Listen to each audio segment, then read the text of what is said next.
જે વ્યવસ્થા કરી દીધી તો 1 વર્ષમાં અમે અમારો બિઝનેસ એવડો સેટઅપ કરી દીધો કે પહેલે વર્ષે 2.25 કરોડનું સેલ હતું એ અમે 2.25 કરોડે લઈ ગયા એક જ વર્ષમાં? એક જ વર્ષમાં. કેવી રીતે, શું કર્યું?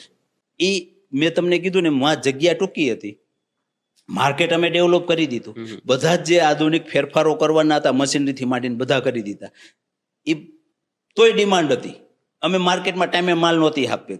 આજે ઓર્ડર આપે ને એટલે અઠવાડિયા પછી અમે એને માલ આપી શકીએ, 10 દિવસ પછી માલ આપી. બરાબર. આવી ડિમાન્ડ હતી. એટલે અમે જેવી જગ્યા અમને મોટી મળી એટલે તરત માલની પ્રોડક્શન કેપેસિટી વધી ગઈ. બરાબર. પ્રોડક્શન કેપેસિટી વધી ગઈ તો માર્કેટ ઓલરેડી રેડી હતું. એટલે રેડી હતું એને અમારે ખાલી દોડાવવાનું થોડુંક વધારે પુશ કરવાનું. પણ 1 વર્ષમાં 100 ગણું કરવું મતલબ મશીનરી પણ એટલી તમારે મગાવી પડી હશે. 2.25 કરોડનું 2.25 કરોડ. 2.25 કરોડ એટલે આમ એટલે સેલ 100 ગણું થઈ ગયું ને એમ. હા, 100 ટાઈમ્સ થઈ ગયું.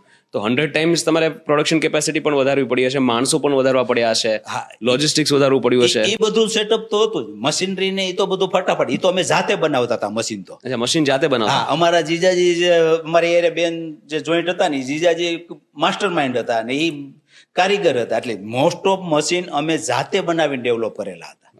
કેવી અદ્ભુત સફળતાની